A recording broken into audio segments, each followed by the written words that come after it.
sleeping time. It's been a crazy turn of events in my house related to that, so I'm sure I am not alone. And I welcome you in on this Monday and hope you can spend a little time with us here at NJ Mom for our weekly live chat.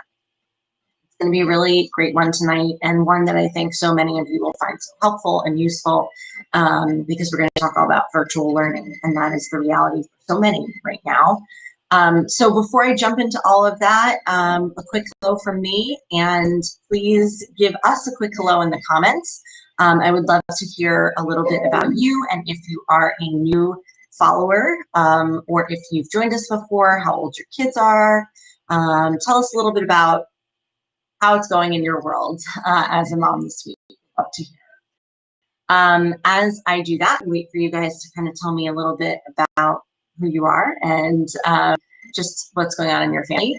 For those of you who don't know me, my name is Marissa. I host our NJ Mom TV and our chats here on social, and I have 3 little ones who are under 5. And one of them, I think, is not quite asleep yet, so bear with me on that. And I love to join you every week as we do these live chats. So please say hello. Let us know if you are one of our regulars, or if you're a new face around here. We welcome you, and we're glad you're here. I always start each week with these by doing just a little shout out for all of our essential workers, all of those who've been getting us through these last 8 months now through this pandemic. If you are one of them, we thank you, we appreciate you, particularly our healthcare workers in this very crazy time. We just always think it's very important to do that and kind of just give a moment of acknowledgement. So thank you. I also love to just tell you guys a little bit about what's going on our site week to week, and just some new articles up on NJ Mom, and we will actually drop those in our comments in the comment box here. So as I'm talking about things, please take a look there. If anything piques your interest, all of the links will be there for you. So we do a weekly series. If you've never seen it on NJ Mom, it's awesome. Every Monday we do our NJ Mompreneur of the Week. And this week I had so much fun writing this one, because if you know a little bit about me and you've been following for a while, I love food, I love to cook, I'm very involved in food, and Chef Louvis Catering is a business in Monmouth County, and the mompreneur behind it is Lauren Van Loo, but she's also been on the Food Network. She's a top champion, supermarket stakeout champion, and we featured her this week as one of our NJ Mompreneurs of the Week. So that was super exciting. We had a great article on that, and tomorrow actually, we will drop our kid-friendly things to do, which is a weekly article as well. And that is going to be up tomorrow on njmom.com. So if you're in the Halloween hangover still, looking for some fun things to do throughout the week ahead, definitely check that out. One last article I want to mention, keeping an eye on your kids during virtual learning. This is one that is so important. It's eye care during virtual learning, which we're going to be talking about tonight. And we talked about this a few weeks ago in a live chat, and it got a lot of responses. And this is actually one mom's struggle with this and kind of what she did to help. I have a child who is calling for me sort of emergently, so I want to make sure that he's okay, because I'm on my own at the moment. So I know all of you mamas understand this. So I'm actually going to bring our guest in a little earlier than I normally do, and then we'll get to some of the other things after. So Coach Loyla is with us of Mothers in Training to talk all things virtual learning. So I'm going to bring her in now, and we'll just kick things off and get things started. And I may just let her give you an intro while I go deal with this. So bear with me a moment. I'm bringing Loyla in now. Hello, hello, hello. Hi, Marissa. Go take care of your kids. I will be right back. I'm just going to put myself on mute here for a second. And Loyla, if you could just tell our moms joining tonight just a little bit about you, and a little bit about what you do and your own background, which I think plays a very important role in what you do. I'll be right back. Indeed. Okay. So hello, everyone. And thank you for having me tonight. I'm really excited to have this conversation. It's so relevant. So my name is Loyla Louvis. I'm a parenting strategist and life coach for mothers in training. I have an office in Montclair and been in practice since 2010. I specialize in working with moms who are raising strong-willed kids. That's like my little sweet spot. So if you're discovering that you're really, running head to head with your strong-willed kid, that's my niche. I'm also a columnist for the local newspaper in my area, an advocate for home education, and a mentor mom for MOPS International. Those are mothers of preschoolers. On a personal note, I'm married for 25 years now, and I have 4 grown homeschooled kiddos ranging from age 32 down to 20. And so I've done it. I'm going to tell you my story to empower you, because I only thought I'm going to get through 1 year of home education when my little ones were 2, 4, 6, and 12. And I thought I'll do this for 1 year, and then I'm never going to do it again. And yet, when I got through that year, what had been accomplished was so incredible. I couldn't believe it. I couldn't believe what I had done. I thought I'm going to teach colors, numbers, 1, 2, 3 for the little ones, for the 2 and the 4-year-old, and that's it. And what happened was they were reading by like 4 years old. And I thought, I got to do this 1 more year. I can certainly do just a little bit more. And so, long story short, I never found the right year to put them back in school. Put them back in school, meaning to put them in school at all, because they never went to public education. I ended up homeschooling them over the course of 21 years. And my children were, the full gamut. One was exceptionally brilliant. He had a photographic memory. I was completely intimidated by trying to teach him. Then my next one was very easygoing. The third one had some learning disabilities, borderline autism. We weren't quite sure. He didn't speak for a long time. We had issues with his ears. So there was all kinds of things that kept coming up along the way. But we just took it one step at a time, 1 year at a time. And it was an incredible journey. I would take the kiddos out doing life, just having them with me as I did life. And they learned so much along the way. People would stop me and say, "What are you doing? Your kids are amazing." And it was really some of the things I'm going to share with you today, some of the things that I implemented in our home environment, our home education, that just really molded their characters into really diligent kids with great work ethic. They went on to college. I'm going to talk to you a little bit about that part of the journey, because I know, some of you are probably thinking, I'm going to do this for a little while, and then my kids are going right back in. Some of you may be thinking, I don't want my kids going back. I'm going to just keep them home.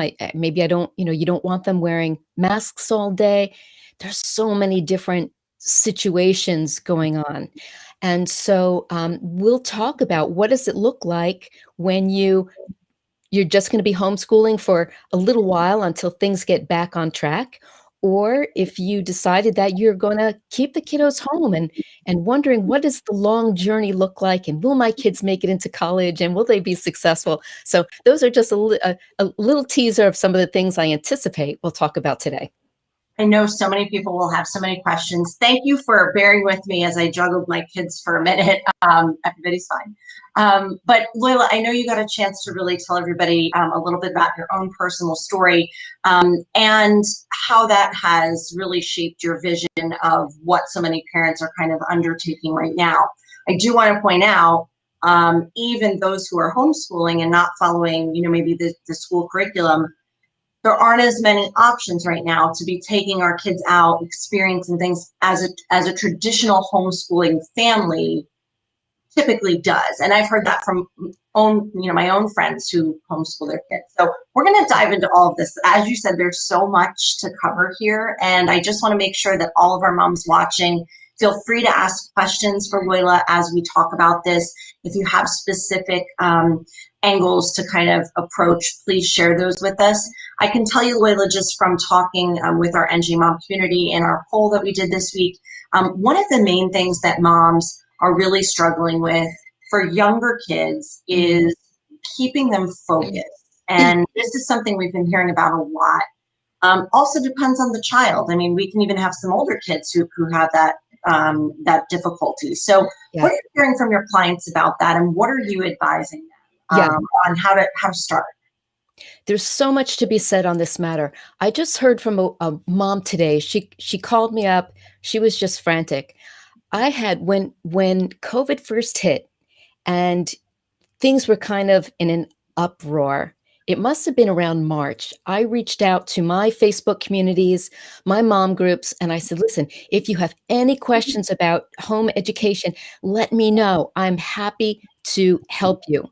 And a few moms said, I'm not sure what I'm going to do. I'll circle back to you. Now I feel like moms are just starting to lift their head up a little bit, like get that breath, recalibrate and say, okay, this isn't going away as fast as we thought it would. Let me think about what I really want to do. Mm-hmm. And this one particular mom said, my son is 12.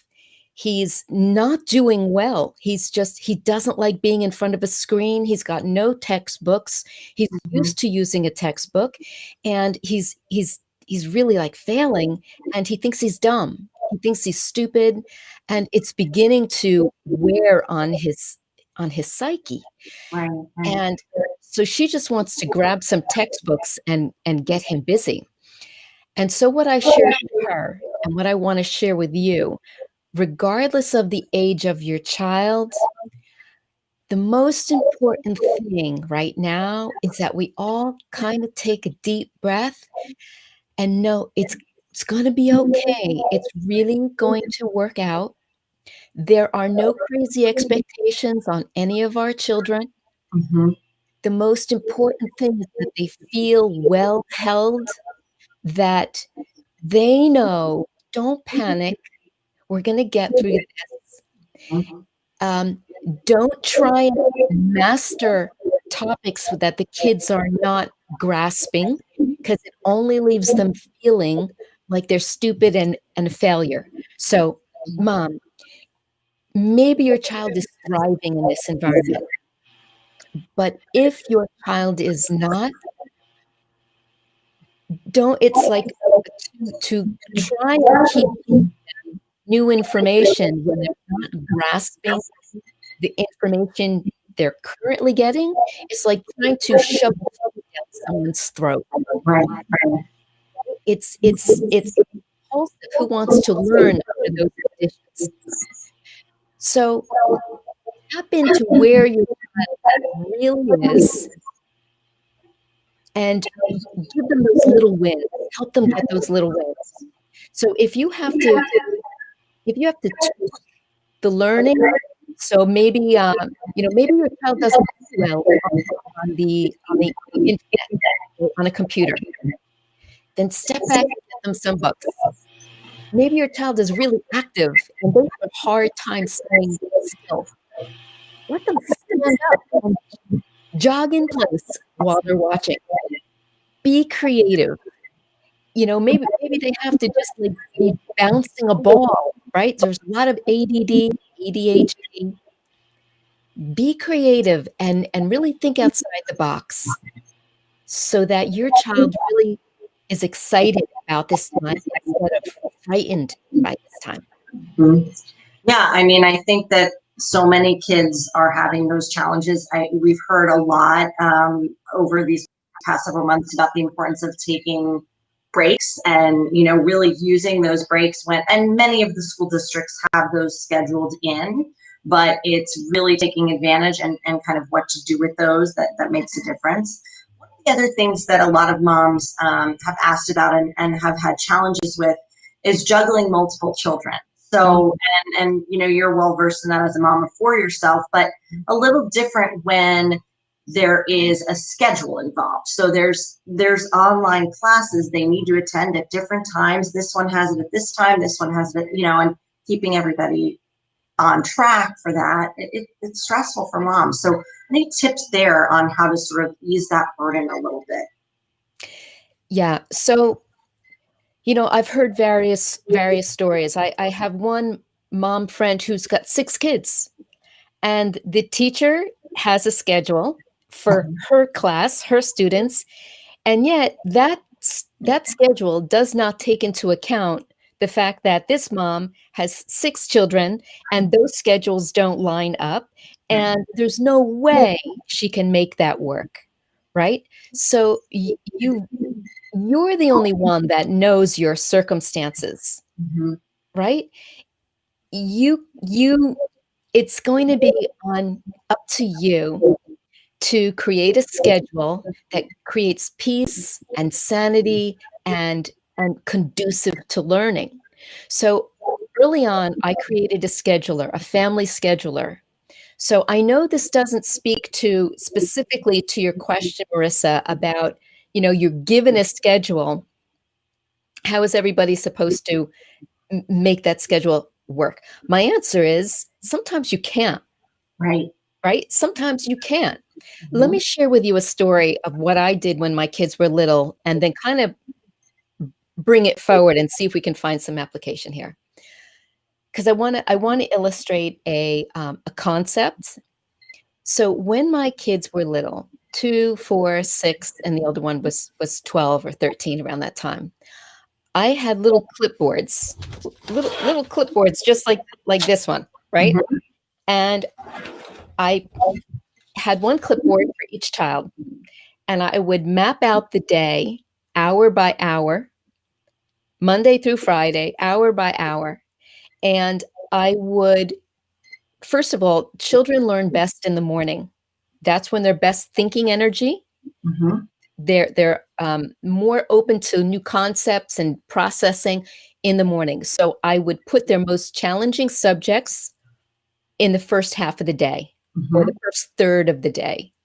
And then we would break together all together for lunch, work together as a team, making lunch, cleaning up lunch, and then everybody would get back to work with the lighter subjects in the afternoon that did not require as much of my attention. Mhm. Now, because I had the different children, each wanting them needing my help, I would stagger the hour in which they had the difficult subject so I could help them, Mhm. right? Yes.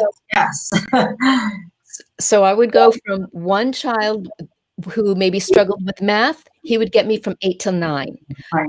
Yeah, maybe the next child struggled with science, he would get me from 9 to 10, right? Right. Now the teenagers are different. Their best thinking energy is closer toward the evening. Hmm. Yeah, that's when they wake up when the lights go off. When it gets dark out, that's when they light up, right? So they can help the younger ones in the morning, right?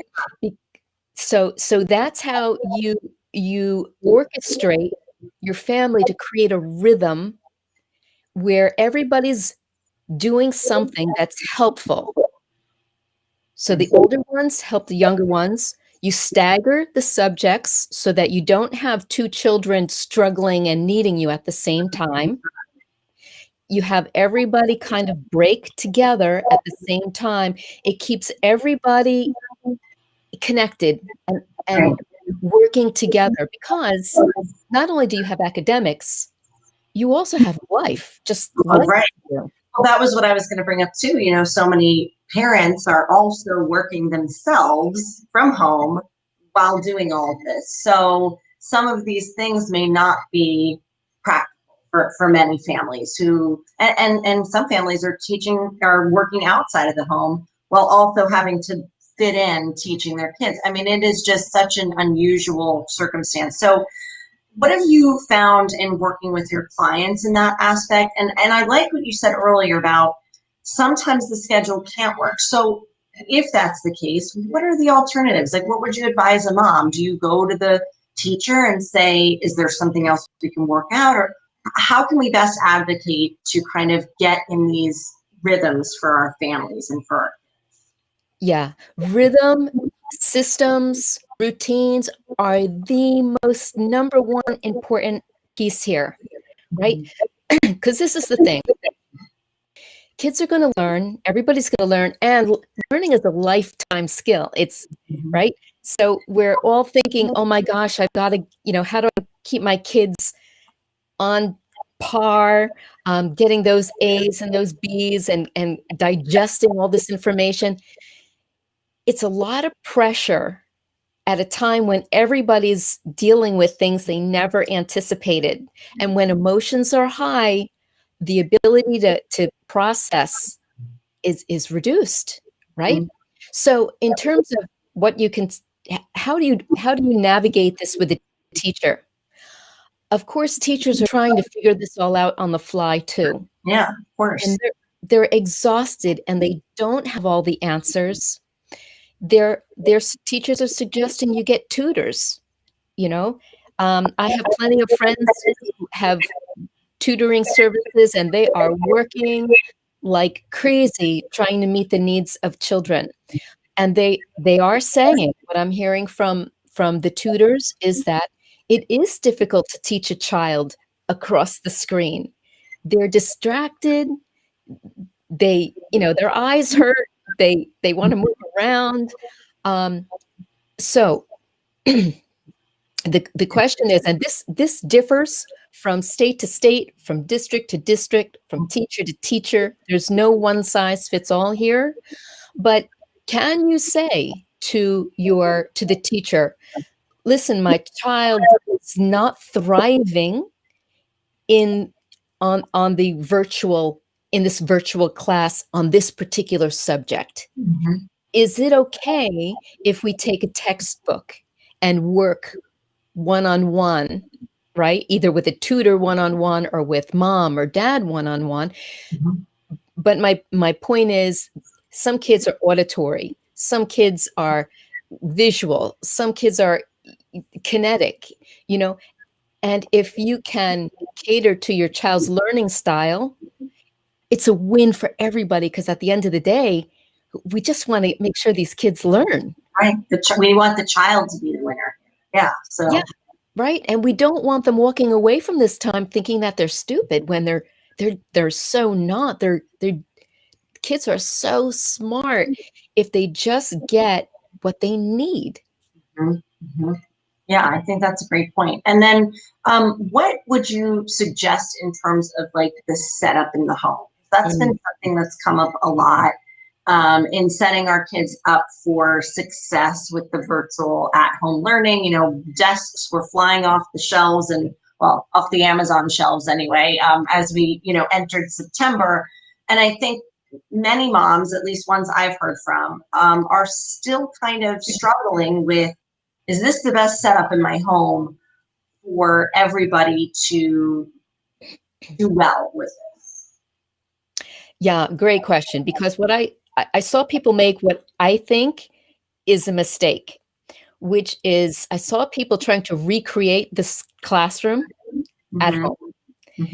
And they don't work together. It's not a good fit. So creating a home environment conducive to learning is actually really fun. And that's what I want to encourage you all to do is take advantage of the fact that your home is like an ecosystem. And we're about to head into the winter months. The days are short. It's cold outside.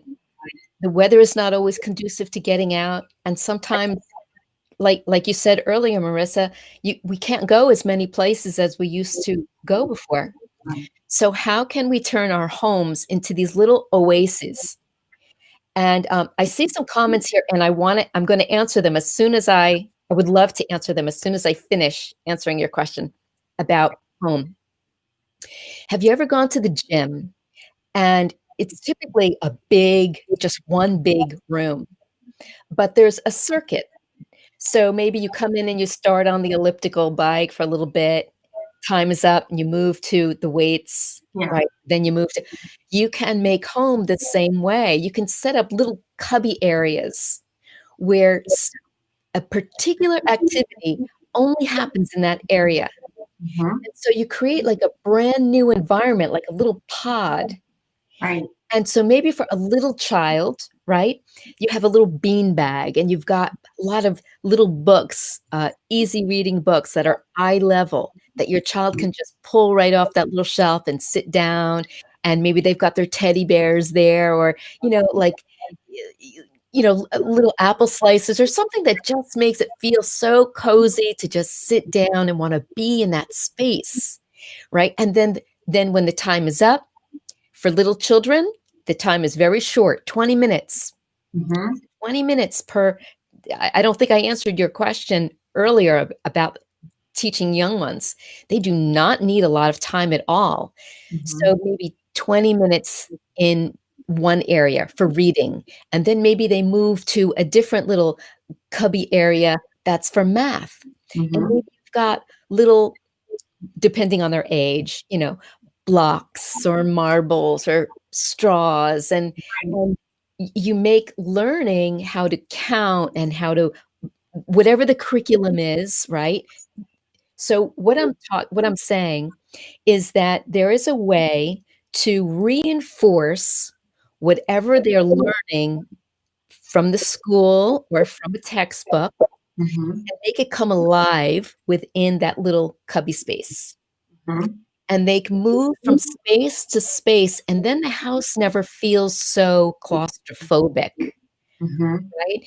And let's face it, some days it feels like the walls are closing in on us. As moms, for sure. Yeah, Sometimes, yeah. I remember that feeling, and so that's why I worked so hard to create this little ecosystem where it was fun to go from space to space. And on the flip side, if your child did not like a particular academic, they Right. knew this isn't going to be very long. The clock is going to ding, the timer is going to go off and you're going to move to a different station. And yeah. Well, let's get to these questions from Shirley because she is struggling. We talked briefly earlier about the younger kids, and I Mm. think that this is very, very common. 5-year-olds virtual learning. My son's 4.5, so he's not doing virtual learning. He's back in school a couple days a week. But I can't imagine in a couple months him being virtual learning, as I know so many kids are, starting out kindergarten. So distracted 5-year-olds when they're trying to, what can we do for this age group as they're trying to do the screen learning? Oh, Shirley, I feel for you. I think I'm just going to be perfectly honest. I think putting a 5-year-old in front of a screen to learn is shooting education in the foot. It's do what you have to do. But honestly, if there's any chance that you can get education away from the screens for a 5-year-old, the whole purpose of education is to teach kids how to love learning. If you can ultimately, at the end of the day, if you can foster a love of learning, you have done your job, right? So the excitement, the natural curiosity of a child is what should be leading the educational day. Now, that's not to say that a child should not do hard things and only do whatever they gravitate to, because part of learning is the mental discipline, developing that mental muscle of doing things we don't like to do, Right. right? So it's not about the grade. It's not about peer pressure or what anybody else is doing. It's about learning how to learn, learning how to do hard things, and learning how to nurture the natural curiosity of a child. That So how do we do that? I mean, so, for Shirley, this is a very practical question. Her husband's a frontline worker. He delivers all the oxygen to medical facilities. So, so many people are in these situations where they don't have a choice. This is the scenario right now. We're all doing the best we can. So how can someone like Shirley or any mom who's dealing with something similar, how can we make the best out of what sometimes feels like an impossible situation? What can we do to kind of inject the day to sort of make things a little easier on our kids and on us in a scenario like that? So, if a child has to be in front of a screen because that's the school curriculum, that's the decision that's been made, I would really, if your child is just not paying attention, you can't make a 5-year-old Right. pay attention and learn when they're not. You just can't. It's like it's like you can't. You can't. And Shirley says that she's delayed. So it's even when the pandemic hit, she was excited, and now she says, "Mommy, yeah, this ain't school." I would minimize, I would talk to that teacher at 5 years old. At 5 years old, if you turn your child off to learning, nothing's worth that. I would talk to that teacher and I would say, listen, how can we shorten this to maybe no more than 15 minutes, bursts throughout the day, and then get your child outside, create that ecosystem I talked about where you have little stations around the house.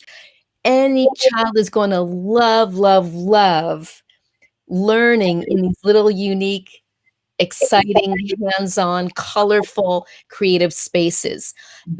I just can't think of a reason why a 5-year-old has to stand in front of a screen. Right.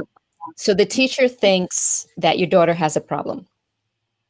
Okay, so here is another scenario where moms are wondering, is there something wrong with my child? Is there ADHD, ADD, some sort of learning deficit going on? Right, so there's no way I could answer that question, but I can say, don't be quick to slap on a label on a child, because it creates a stigma that they eventually accept and are limited by. My son I knew something wasn't right, right? You trust your gut, you do the research, you make sure that you buy into whatever the diagnosis is that you get if you take your child somewhere. Mom knows you've got that mom gut. And so no matter whatever the diagnosis is, whether there is one or there isn't one, you still got to move forward from there, right? You've still got to move forward. So diagnosis, no diagnosis, the diagnosis just means you'll get outside resources, right? Maybe you want those resources, maybe you don't, but we got to do life as it is, whatever it looks like. And so it's always going to be a matter of learning to have routines.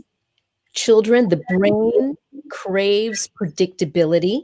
So it's really important that you have set routines in your day that creates a flow for the day. Don't get stuck in one environment all day long. There's no reason for that. Even in pandemic, there's no reason to be just stuck in one set environment all day long. So those breaks, in between classes and at lunchtime and things like that, so important to make use of those and really do our best to kind of use those to switch things up, because I think, to your point, stations and things like that, I mean, that doesn't have to be something super complicated. I think sometimes we moms hear something like that, oh my gosh, I can't. But no, it's, a few different sections of your playroom and you put a few different toys. Kids learn so much through play. And really, in many cases, especially for younger kids, that's all it takes, right? Absolutely. It should be fun. If learning, if you have a 5, 6, 7-year old and it's not fun, reset. Time to reset, because this is the most fun time of education that there is. Right.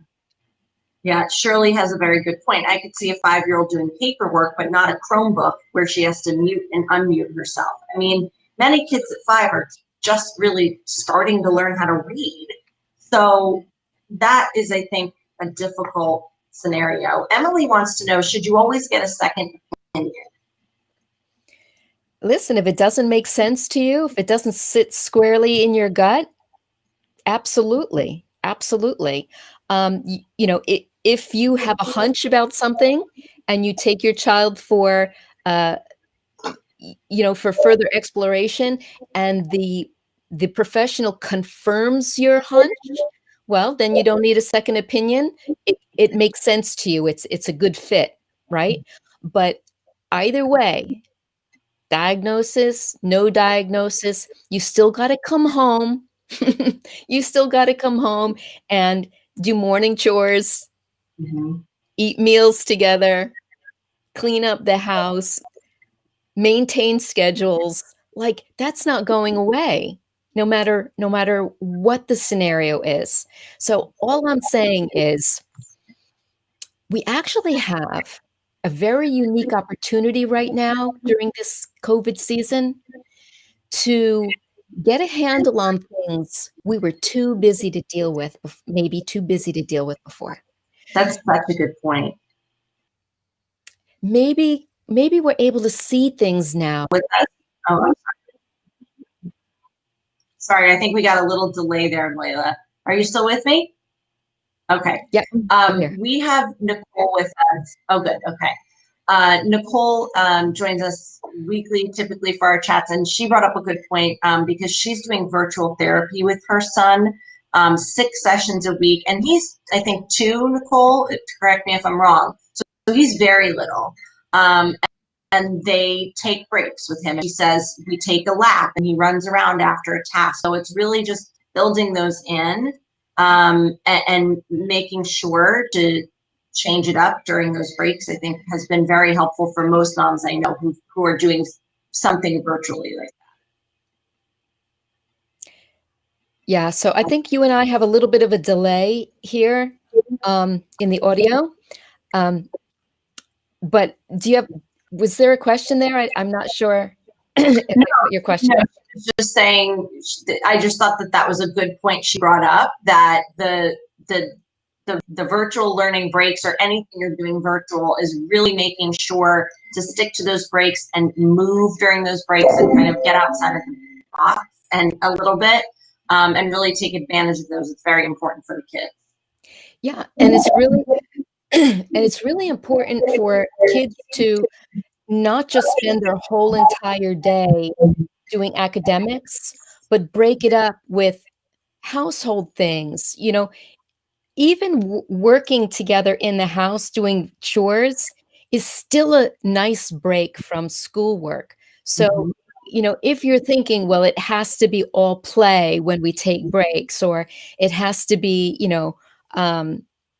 whatever, doing the laundry together is a win, right? Because it's just different. We just got to switch it up so that the whole day doesn't feel the same way. Mm-hmm. Yeah, that's a great point. And what mom couldn't use some laundry help? I mean, that's like a win-win. Oh, Shirley, I'm so happy you were able to connect with us too. Shirley says it's her first time with one of our NJ Mom chats. So we're glad to have you, and I'm glad you were able to join us, and hopefully that was a helpful answer to your question. And she wants to know if you're a teacher. I am not a teacher. Loyla, and for anyone who's just joining us, because I know people are popping in and out, I'm just going to re-intro you, Loyla. Loyla is a certified professional parenting and life coach. So she works with moms through her business. It's called Mothers in Training. She also homeschools her own 4 children. So she has a lot of experience with at-home learning and what has worked for her. So we wanted to bring her on to just give all of our moms watching some tips because so many moms are doing virtual or at-home learning right now. So With that said, if anyone is just popping in and has questions for Loyla, please let us know in the chat comments. We'd love to just talk about your specific situation, because everyone has a different situation right now, Loyla, right? So can you just tell us a little bit, as we wait to see if any others have questions, what are some of the common things, challenges that you've been walking through with your clients right Cooperation, attitude, respect, communication. Ultimately, everything boils down to communication. You know, when frustration enters into the picture, when bad habits begin to repeat over and over with no tools to eliminate the friction, relationships begin to get stressed. And once that happens, over the course of time, people start looking for ways to numb and escape the friction and the frustration. And that's why we're seeing the numbers, the statistics now? in our culture today of depression, anxiety, addiction, all kinds of these things. And it all boils down to relationship and connection. At the heart of it, our kids are going to learn. If the relationships are good, kids will learn well. If the relationships are bad, kids struggle to learn and they look for ways to escape. We're created for connection, and that connection starts in the home. So ultimately, my focus as a certified parenting strategist and life coach for mothers in training is to help equip moms with the tools to have better communication so that they have the foundation to build the academics and help their children become their best selves and discover what their purpose is in life and feel a sense of pride in who they are as a person and pride as a family identity. Yeah. I think that that's so crucial for moms, as you said, and I think it's also hard, especially in these stressful times. Our own fuses are shorter. There are so many outside pressures on moms at the moment. So much of what we're going through societally, the burden is falling on moms, Yes. and that's a lot. So let's talk a little bit about, well, actually, Emily has a question quickly. How did you stay sane to have kids homeschooled and with you all of the time? So this sort of goes to that. What sorts of things can we do for ourselves when we see those tensions getting high, when we feel our own triggers coming out, when we see our kids are getting frustrated? What sort of tricks should we sort of have in our toolbox to deal with some of those things? Yeah. So I want to come at the answer to this from two different places. First of all, when we as moms end up doing everything for our family, we burn out and they take things for granted. It shortchanges everybody. Yeah. So it's actually when we think we're serving our family, we're actually doing a disservice. The best thing, Shirley asked, how did you stay sane?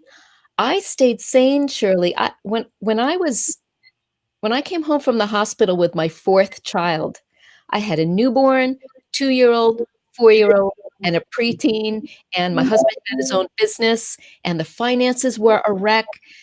Like, life was hard. It was really hard.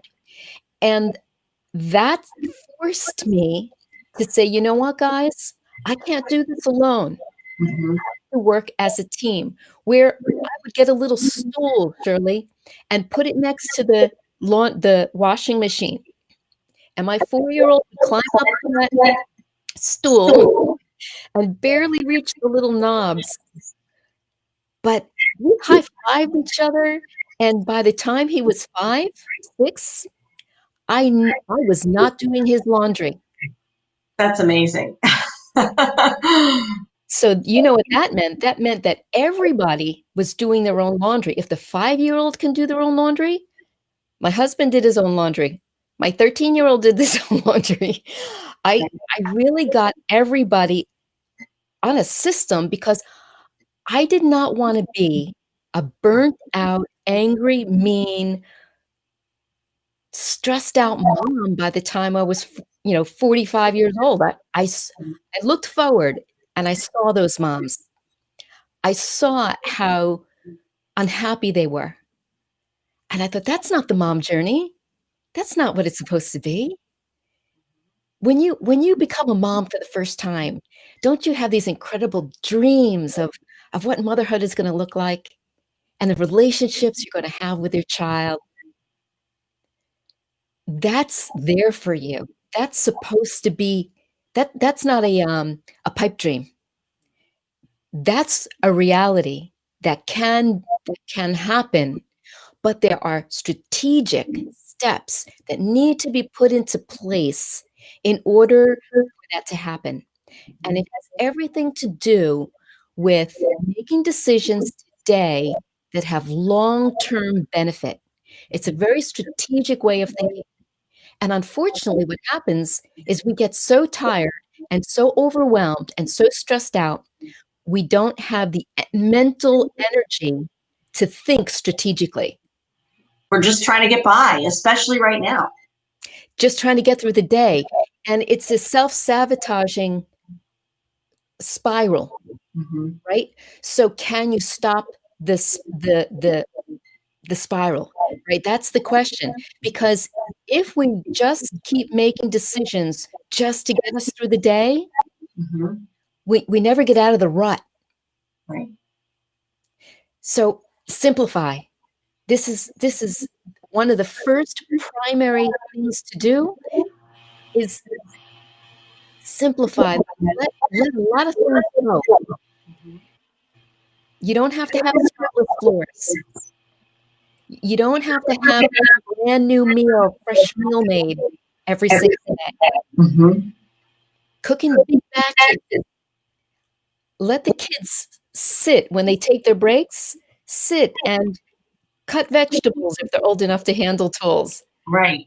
Well, that actually goes along with Lorna's question, because we were talking earlier. That was all great, by the way, but I do want to get to this because I think that this is really important too. We're talking about these breaks, but can you suggest some activities that we can do during breaks? Because now it's getting cold outside. I mean, I think all of us have been taking advantage of the nice weather. We can no longer necessarily play in the backyard once the weather gets to be a little dicey. So 2 active boys, ages 3 and 5, right there with you, Lorna. What can we do for those break times? Maybe peeling vegetables is a start, but what some other ideas we can kind of put into play here? Mamas, do not think that teaching your children how to do housework is a bad thing or a mean thing or a taskmaster. When we teach our children how to do big people jobs, they feel important. They feel competent and capable.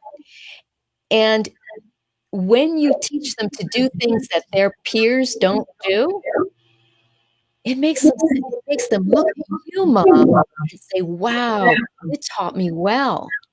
So when you're looking for activities to do, give that 3-year-old a spray bottle of water and put Dad's old socks on his feet and have him clean the kitchen.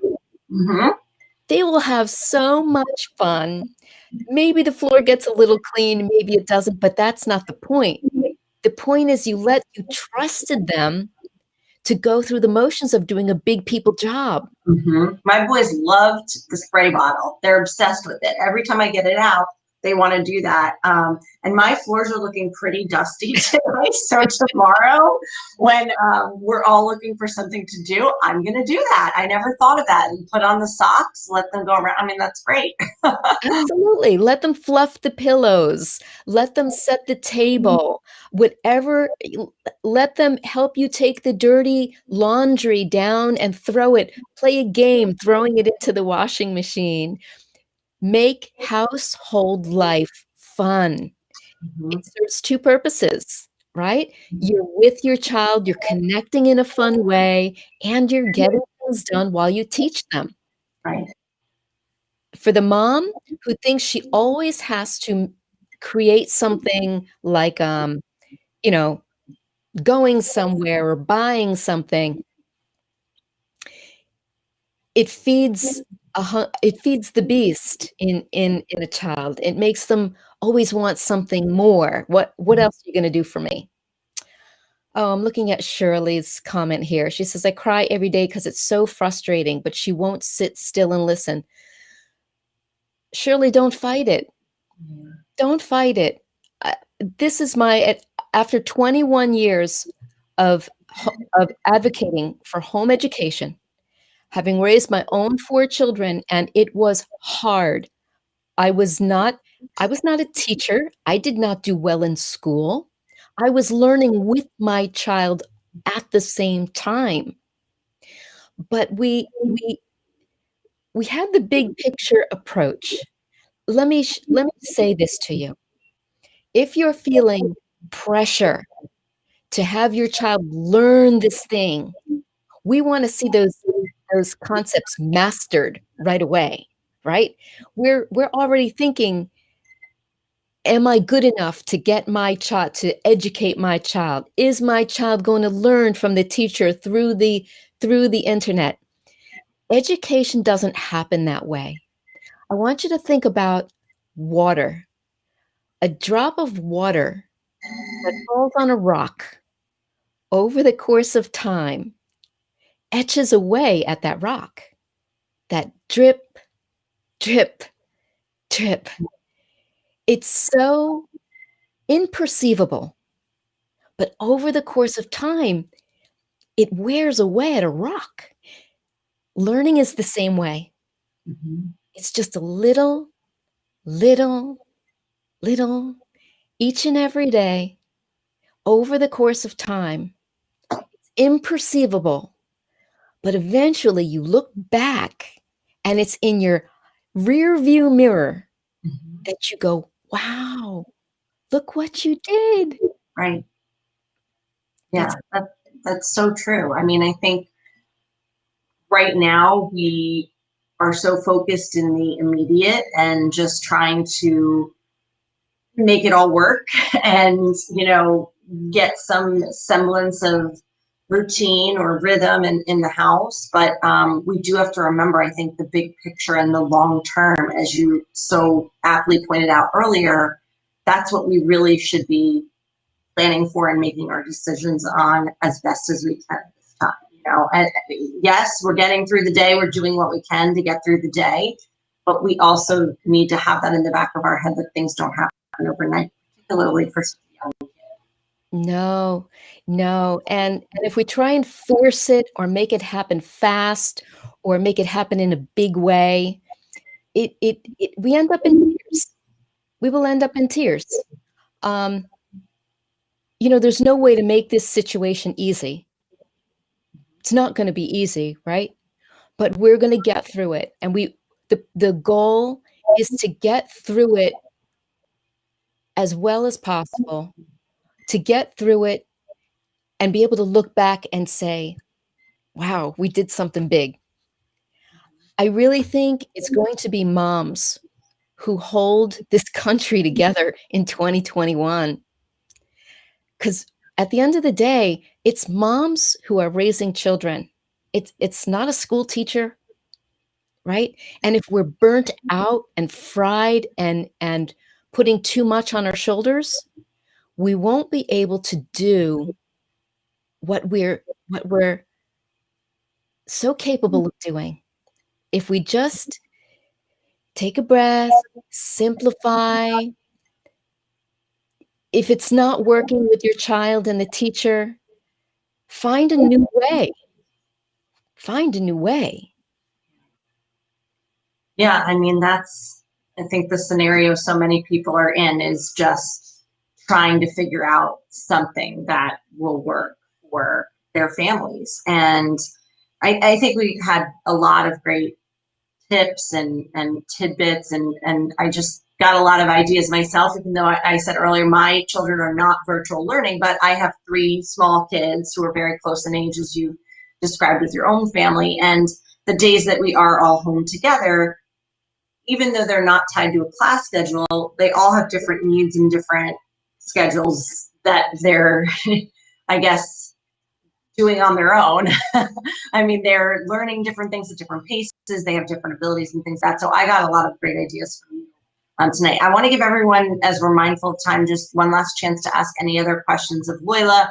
And I just want to scroll up and just make sure I didn't miss any others. I got to Emily's earlier. Okay, yeah, I didn't miss it. So let us know if you have any other final questions for Loyla. And in the meantime, Loyla, any parting words for moms, words of encouragement as we're all trying to navigate this together, particularly the moms who are doing at-home learning? Oh, I would say write down on a piece of paper. It really helps to get all your thoughts down on paper, what you want. What do you want to see? If you could just hit the reset button and know that the day is going to look the way you want it to look, what would that look like? Now, I'm not talking about, oh, okay, my kids would go off to school from, Right. 9 to 5 or whatever. Right. I'm saying, if you knew we were going to do family life, we're going to learn together, we're going to work as a team together, what would you have everyone do? How would you cooperate with each other? What kind of things can you get the kids helping you in the kitchen? Get them cleaning the house when they take breaks. Teach them how to do these things. Get to sleep early. Like TV, I would cut TV out as much as possible. This is the last thing I want to share with you. There is clean downtime and there is dirty downtime. Let me explain what I mean by that.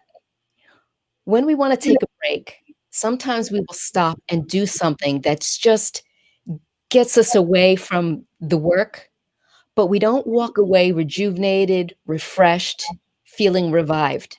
That's dirty downtime. And TV, it's dirty downtime. Nobody walks away from that thing feeling better, refreshed, encouraged. So be careful. Allow in your ears, what you allow in your eyes. It's all going into the mind. It's either toxic or it's going to be clean and rejuvenating and refreshing. Guard the mouth, the eyes, the ears, even the smell, the things the things that you smell in your house. Be fussy about it, because who you are on the inside, how you feel on the inside is really going to manifest itself into your home. Yeah, I think that's a great point. I think there's so much to think about in terms of, as you said, things we never had time to think about before all of this. And now as we start to embark on this winter and look at potentially spending another winter much more at home, these are all really important. Thank you so much, Loyla. This was wonderful. Really, really appreciate you joining us tonight. Great questions and some great ideas as well. Thank you so much for having me. And if anyone wants to reach out, has more questions or wants support, my website is mothersandtraining.org. You can poke around, reach me there. My Facebook account is down, so you can't find me on Facebook right now, but Mothers in Training is a great place to find me. And we also have an article up on our site, I should mention too, and I meant to say this earlier, about Loyla, a little bit about her business and all of her contact info there, including a link to her website, and we'll drop that for you in the comments. Thank you so much, Loyla. Really appreciate you being here. Have a great night. Thank you. You too. Bye-bye, everyone. Take care. All right, everybody. So hope you guys got a lot out of that. If you were new here, like Shirley, thank you so much for being here. I hope we see you next week. We always love to hear from you guys about what you would like to talk about and hear about. If you have ideas for guests for our weekly live chat, please let us know. And we also do a poll every week, one question, just to kind of gauge kind of some of the things you're dealing with related to the pandemic and parenting and all of that. So please answer our weekly poll. It's up on njmom.com. Thank you if you were here in the beginning of the chat and watched this whole thing for bearing with me while I went to deal with my little guy. He's doing fine. He's asleep now. And always such a great time with you guys tonight. So thank you so much. We'll see you back here next week. We'll be back to our Tuesday night schedule next week. So Tuesday night, 8 p.m. Back here on Facebook. All right, everybody. Have a great night.